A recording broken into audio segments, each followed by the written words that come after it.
Welcome back to History Higher Level, the Reformation.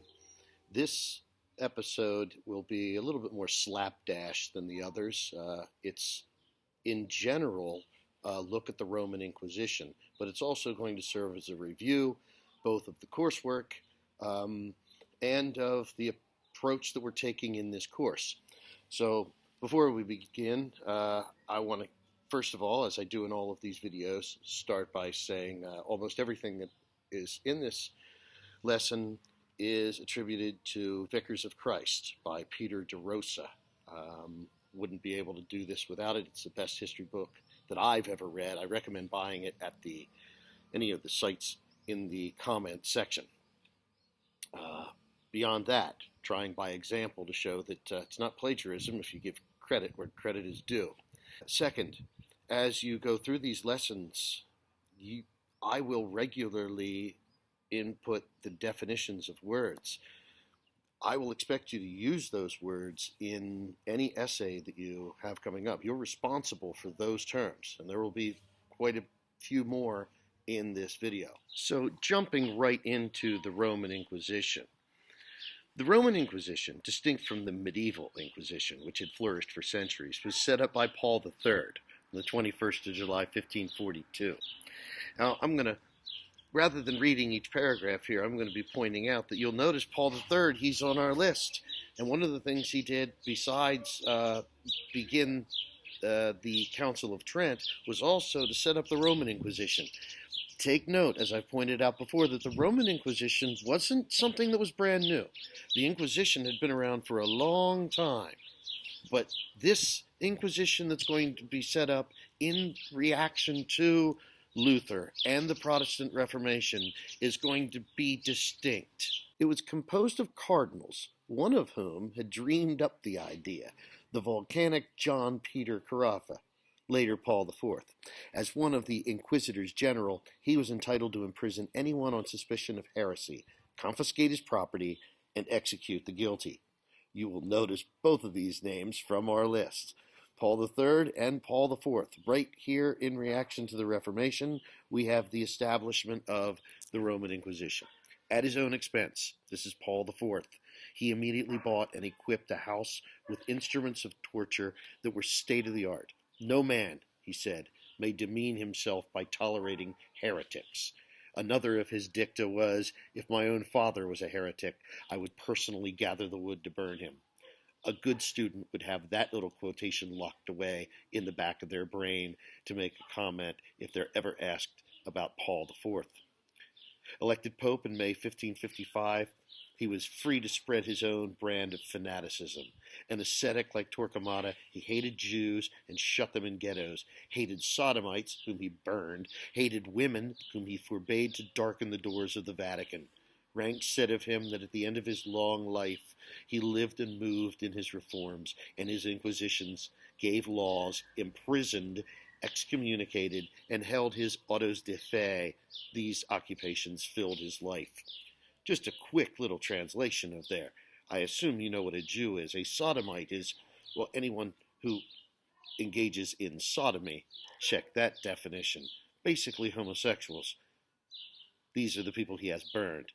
Women are forbade to darken the doors of the Vatican with their shadow, meaning they're not allowed there at all. They can't even allow their shadow to fall on the property. All right? And so at the end of his life, what occupies Paul IV's time?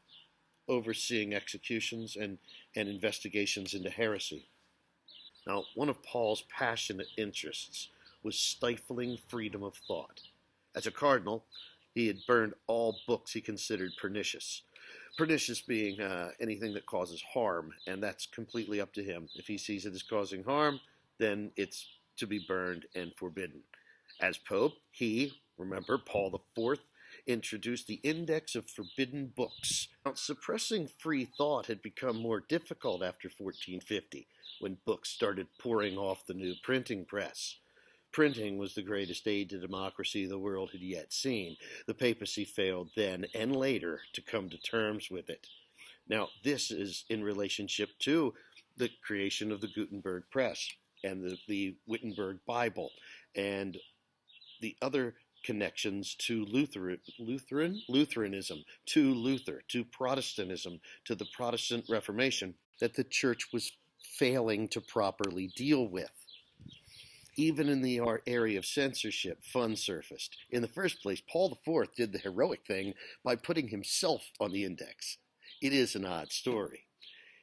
It's one that I won't include in great detail here, but in a nutshell, Paul III had commissioned him to do some investigating, and in his investigation, he found that there was a lot of truth to what was being argued, that simony and the cell of indulgences really were proliferate. They were like a cancer in the church, and this type of book made it onto the index. And so for a little while, Pope Paul IV was both Pope and on the index of people that if you owned the book, you could be tortured to death.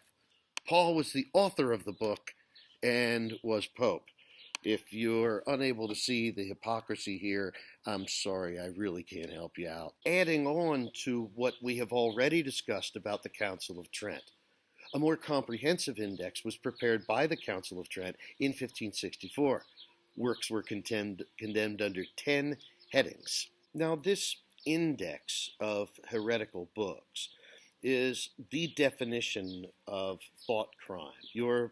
The Catholic Church was in the position, the Pope was in the position of declaring a book and saying that thought is a crime, and anybody who is in possession of that book, that idea, is a criminal. And so the record of the Inquisition would be embarrassing for any organization. For the Catholic Church, it is devastating. Today, it prides itself, and with much justification, on being the defender of natural law and the rights of man. The papacy, in particular, likes to see itself as the champion of morality.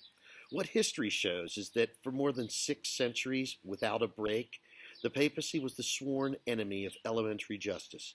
Of 80 popes in a line from the 13th century on, not one of them disapproved of the theology and apparatus of the Inquisition. On the contrary, one after another added his own cruel touches to the workings of this deadly machine, interjecting once more that this is the reaction of the papacy, this is the reaction of the popes, this is the reaction of the church to Luther and the Reformation. And we can never forget that at the time there was no separation between church and state.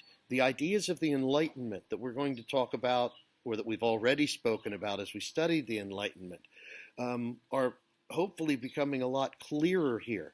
That the church and the state were so closely related that there was a term such as, well, Catholic historians point out that Europe at the time was a Christendom, a unity of church and state. Heresy was as much a civil crime as a sin. In fact, all princes regarded it as lèse majesté, a heretical endangerment to the unity of the kingdom, and was therefore a traitor. In other words, the lèse majesté, they still have lèse majesté laws in Thailand, where if you say anything bad about the king or the royal family, it's against the law, and you can be punished with prison time. And there are Westerners who have gone to jail for graffiti on images of the king. At the time, to commit heresy, see the definition here, was a crime not just against the church, but also against the state. And so all that this proves was that the allegiance of church and state, to which popes were so attached, had disastrous side effects. From that alliance, the cruelties of the Inquisition sprang. Even this does not fully explain the special evils of the tribunal that made it a paradigm of injustice. The presumption that the accused was guilty, the torture of the accused and witnesses, and so on. Some historians have attempted to absolve the popes for the crimes of the Inquisition. So Catholic apologists have argued that the Church did not kill anyone. The inquisitors handed over the guilty to the secular arm with a plea for mercy. But there is no known case of a secular prince or magistrate refusing to punish anyone convicted of heresy by the friars of the Inquisition. Popes made no bones about it. Any prince who did not burn heretics was charged by the Inquisition, would be excommunicated himself, and go before the same tribunal for heresy. Apologists would seem to be on safer ground when they argue that the Inquisition must be judged by the standards of its times, not by those of the 20th century. When he refers to the apologists here, he's talking about he had just argued in the previous couple of paragraphs that to say that it was the Pope's responsibility is a little bit harsh, and he showed that argument was not well-founded at all. But what he's going to refer to here is referred to as relativism, in which historians say, let's be careful. We don't want to judge that time period by our standards. And we're now in the 21st century. It's been a number of years since he wrote this book. But you get the point. They're saying, we have to be careful not to look at the Inquisition and say it's bad compared to nowadays. However, the Inquisition was not only evil compared with the 20th century, it was evil compared with the 10th and 11th centuries, when torture was outlawed and men and women were guaranteed a fair trial. It was evil compared with the age of Diocletian, for no one was then tortured and killed in the name of Jesus crucified. This is making a reference to, first of all, the 10th and 11th centuries, saying as early as the 10th or 11th centuries, torture had been outlawed, and a fair trial of what it meant had been established, and people were entitled to one. The Inquisition threw that out of the way. Diocletian goes back to about the 2nd or 3rd century. Diocletian actually killed people for being Christians.